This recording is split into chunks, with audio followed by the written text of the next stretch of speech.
Hi guys, have you done a lot of spiritual development work? Have you read a lot of spiritual books, gone on a lot of workshops and classes? In this video, we're going to talk about the spiritual ego and how it can hide itself inside our learning and actually affect our spiritual progress.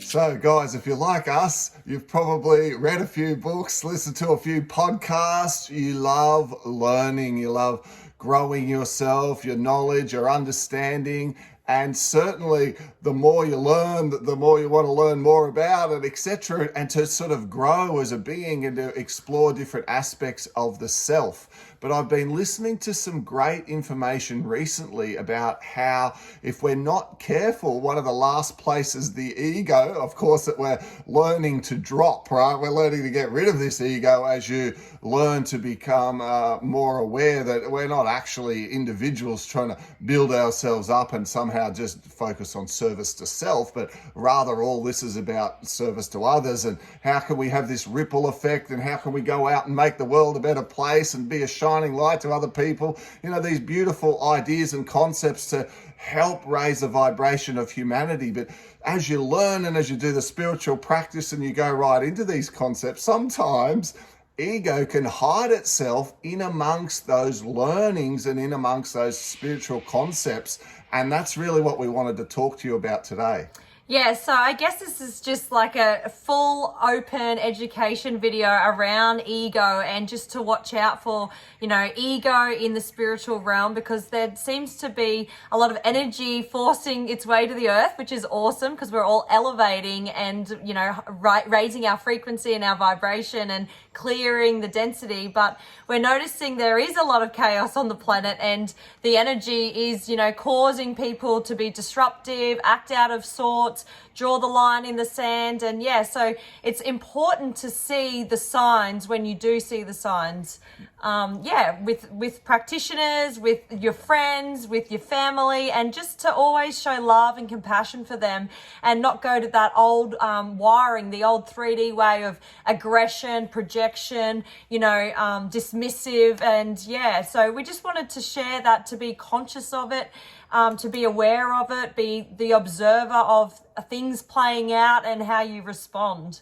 There's that lovely saying, by their works you shall know them. So it's not so much what a person says that can be inspiring and helpful, but also so much about who they are and what they don't say, but what they just live and have incorporated into their life. And this has been something which more recently I've become more and more aware of, where especially with certain people who say all the right things, they've read all the right books and they've gone on all the right workshops and classes and apparently have been on the path for years, whatever the path is, right? But they've done all this work, yet when you get to know them, they're not actually as nice as you would expect. They're not as kind and compassionate as you might expect. They almost kind of want to get a medal, or they want to get some sort of recognition or pat on the back at all the work they've done, all the pain they've shared, all the etc.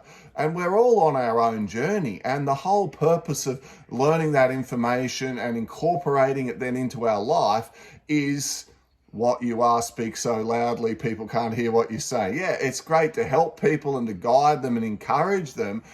I think where the line starts to get dropped, though, is where you're seeking something back for your own gratification, like the medal, the award, oh, you've done so much work, oh, you're so spiritually knowledgeable, oh, you just seem to pick up on these concepts so much faster than everybody else. Well, it's because of all the work I've done. As soon as someone starts going down that sort of line of conversation, I think it can be an indication that there could be still those last traces of spiritual ego hidden in there.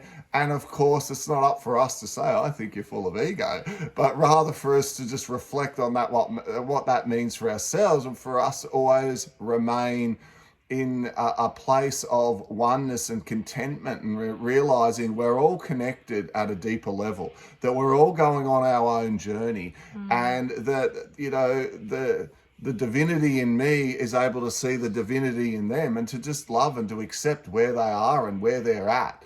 But this is something which really resonated with me when I came across this information. I looked at a few different sources which talked about this whole idea of the spiritual ego, and it really spoke to me. It's just a reminder of, while I am seeking information and wanting to work on myself, realize that all of that information really is for me to dissolve the self and to realize there is no individual me separate from an individual over there, an individual them. Really, that's the 3D perspective. Yeah, all of the information is sort of bringing me back to realize we're all oneness consciousness, and I am just them and they are me, and that deepness of the information where the ego is completely dissolved and dropped away, and we completely come from a place of the heart.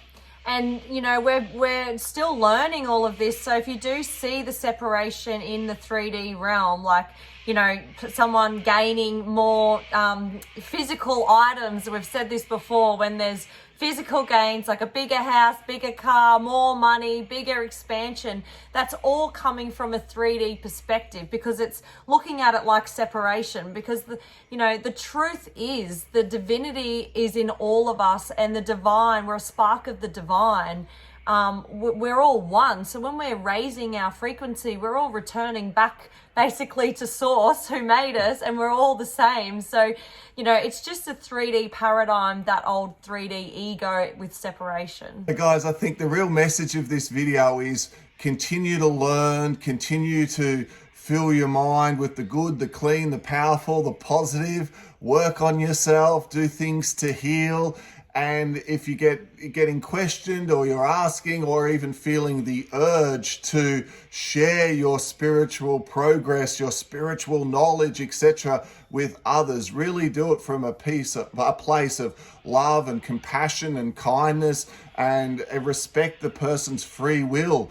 And if they ask, be of guidance and to help, but just to keep in check and to be aware of this term, the spiritual ego, and be very aware of why you're sharing and what you're seeking from the person when you share. Because really, we just want to help to bring out the best in them, not get pats on our back for how far we've come. And this will be something that I continue to remind myself of as well. And I'd like to hear from you guys, particularly those of you who have done a lot of work, and tell me if this information kind of rings true for you like it did for me. It's something which I have really made a note to be a lot more aware of in my day-to-day path as I work and help people, and something which really has helped me to grow and see yet again a beautiful another version of myself, another dimension of my spiritual growth, as I continue to drop the whole I in the first place, and it becomes us and we together, moving forward towards understanding what a beautiful gift life is, and really what the purpose of life is, so much to just help other people and for us all to come together as one humanity and as one consciousness and grow and elevate. So drop me a comment if you liked this video, if there's a perspective that you'd love to share, because I love reading your comments. Please consider liking and subscribing if you're new to this channel, and we look forward to sharing and connecting with you guys more in the future.